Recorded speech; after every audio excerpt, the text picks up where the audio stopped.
Welcome to the Partnership Path in Real Life podcast, where you'll discover how partner management theories drive real-world success. Learn from the experiences of your peers, gain practical advice to overcome challenges, and acquire the skills to become a top-performing channel professional. Join our community by subscribing now and elevate your partner management career.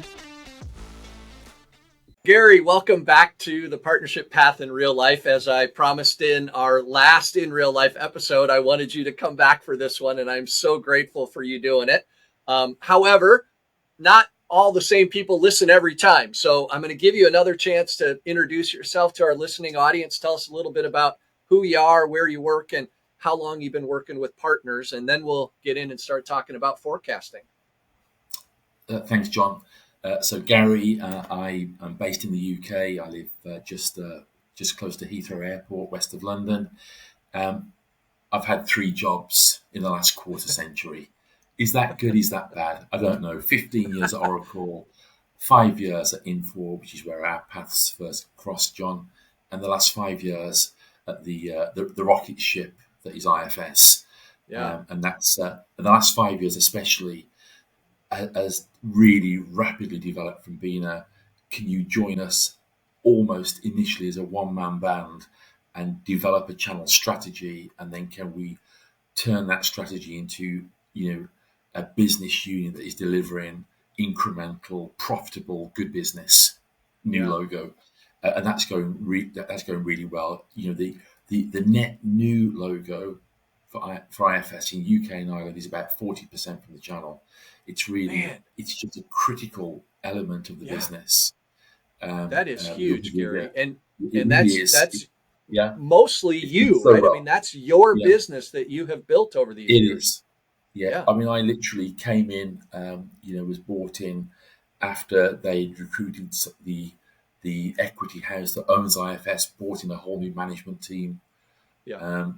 Darren Roos, the man at the top, was the ex UK MD of SAP. He's a tough guy, very clear, very focused, and said, listen, we're going to take this really nice Swedish organization and we're going to take these great products and sell them and get people getting value from what we do.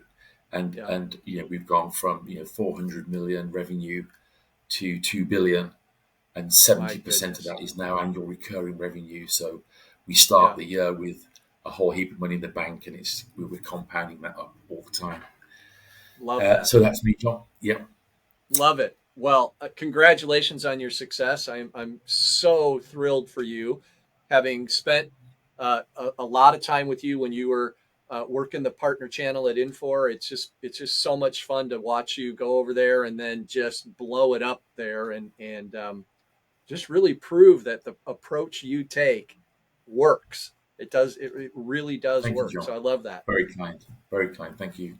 Well, today we want to talk about forecasts. So Tony and I just did an episode on forecasting with partners, and really, I think a lot of what we tried to do in that episode was highlight the difference between talking about pipeline and talking about expectation setting of what's really going to close when, which is kind of how I define forecasting.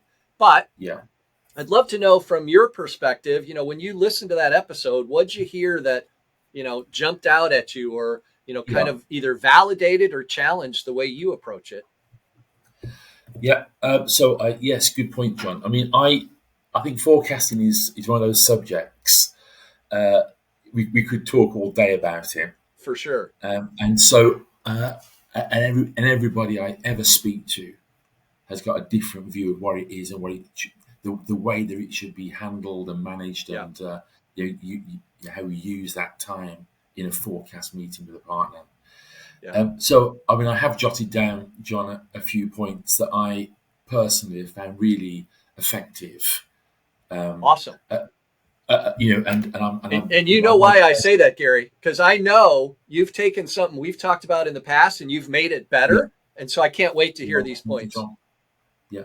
So I think that generally my experience has been that if I speak to my counterpart, the other side of the desk, the partner sales director that's responsible in his business for our forecast, they see it as a drag They see it as, is this individual trying to interrogate me? I just don't enjoy it. It's a chore.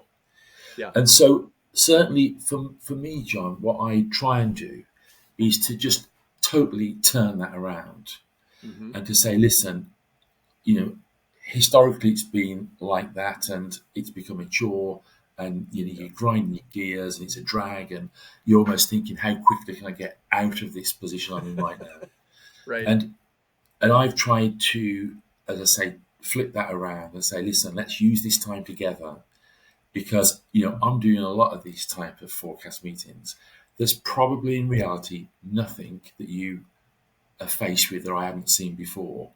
Right. Let me seriously coach you and share with you best practice.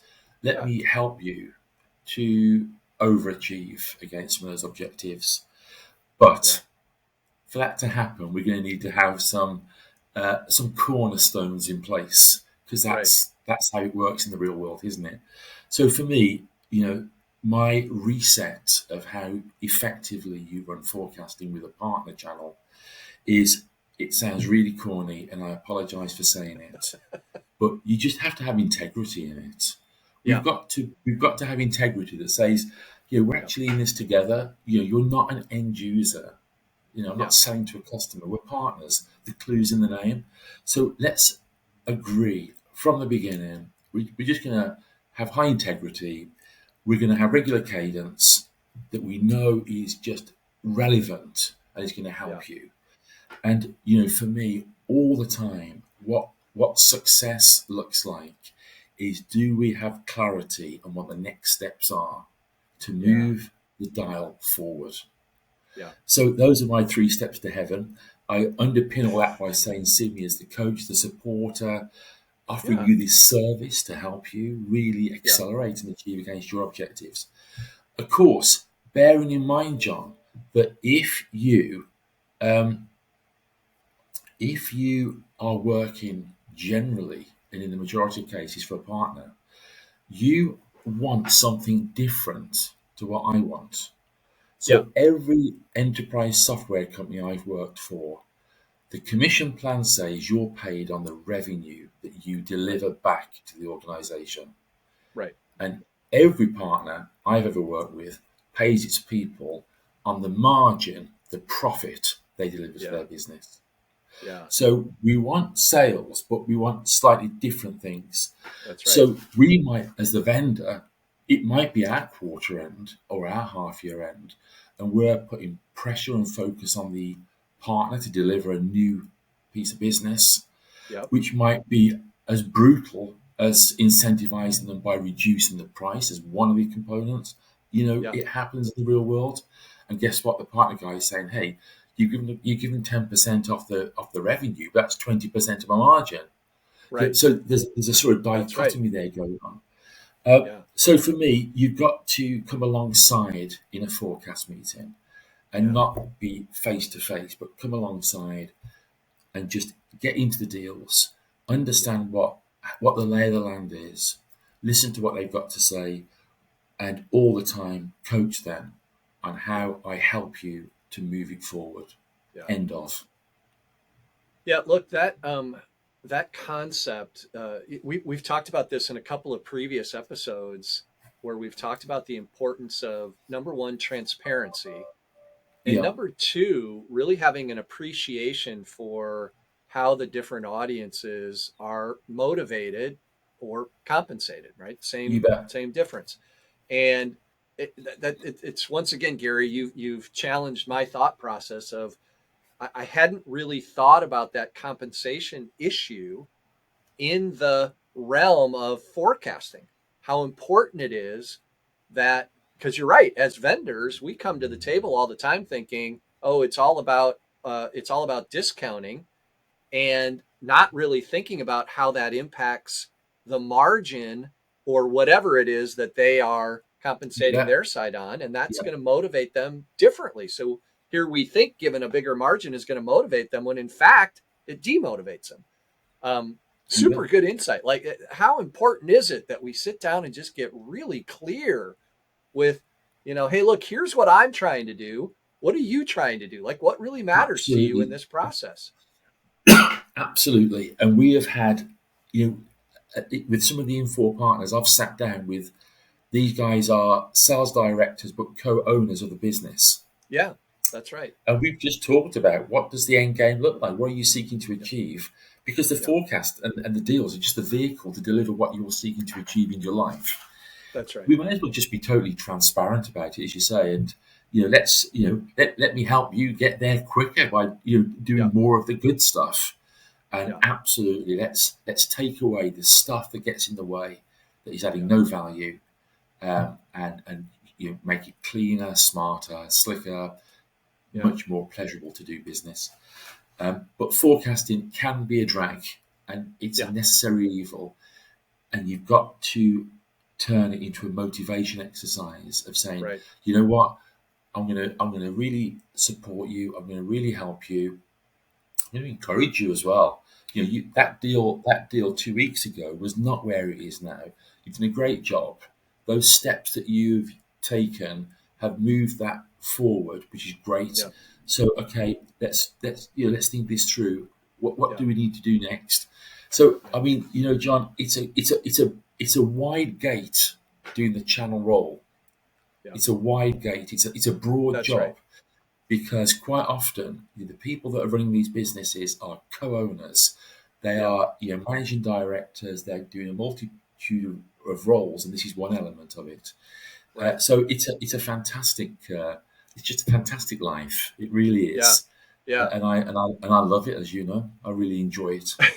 Well, Yeah. you found your calling for sure, right? All this experience that you brought to the table has led you to this point where you just shine in this role. I'm curious. One of the things that is sort of my pet peeve around forecasting is this concept of percentages. When we Yeah. when organizations want a partner or a sales rep or whoever to put a percentage on, what's the percentage of close, right? And Yeah. like deals either close or they don't, right? It's either it's It's a either yes binary. or It's a no. binary. Yeah, Yeah. you don't get 90% of a deal. You don't get 70% of a deal. And so Yeah. give me your thoughts on that. How do you work with that with partners? Because a lot of partners come to the table Yeah. having been trained by the vendors they Yeah. work with that this Correct. percentage thing is the Yeah. language. Yeah. So I tell you what, John, I'm enjoying this, because I think we do need to challenge the way that historically we've Yeah. defaulted to working. And as you say, the percentages, the probability, the win rate, the 10, Yeah. 30, 50, all that stuff. So, we do need to challenge that, because Yeah. it's just become a bit sort of a tick box exercise. Yeah. And I continually say to the sellers in my partners that are delivering and trying to win net new logos, I continually remind them of something they know, but they need to hear it again and again and again. It's this: it's so expensive if you're Yeah. selling enterprise software to come second, because you get nothing. Winner takes Yes. all. There's no Yeah. silver or bronze. You That's get the right. gold medal, or you get nothing. Yeah. So I, continually say, even in a forecast call, sometimes the best course of action is to actually qualify out, Yeah. because you are That's chasing exactly something right. that you may not win. And Yeah. looking at all this, hey, maybe, I don't know, is it time to say we're not going to invest any more in that? That's right. Because there's okay, we were close, runners up. You got nothing. You Yeah. might as well come fifth. It doesn't Yeah. matter. You got nothing. So there's some. I do agree with you. Challenging this whole style of just thinking probability Yeah. doesn't work. I've got Gary. I've got another. I have a client that we just recently shared with me that a deal they've been working, a massive enterprise deal that they've been working, has been forecasted by that rep every quarter for the last 4 quarters, and it just slipped from Q2 end of June Yeah, yeah, to Q3. And my response is, are you sure that's a deal? Like I know you think you're at the end, but to your point, it's winner take all, guys. And like, if it keeps getting postponed, something's not right here. Like, this is not really a deal. So to your point, I don't care. It's probably been at 90% probability to close for a year and a half. I've seen it so many times, loads of times where you're right. People are, absolutely. Just crazy. So crazy times. It's just sometimes best, as I said, to get ugly early, in my view. Yeah. And we're not going to win this one. No, nobody, I guess, has got 100% market share, apart from Microsoft on desktop, I guess. But in the real world, qualifying out is as important as qualifying in. Yeah. Yeah, the language we use around that is risk, right? About really helping, reps and partners start to evaluate not just where the risk is, but how heavy the collection of risk is. And at some point, it gets so heavy that you should be able to acknowledge, I'm never going to win this one, and so I should qualify out, because there's way too many things I just can't overcome all of them.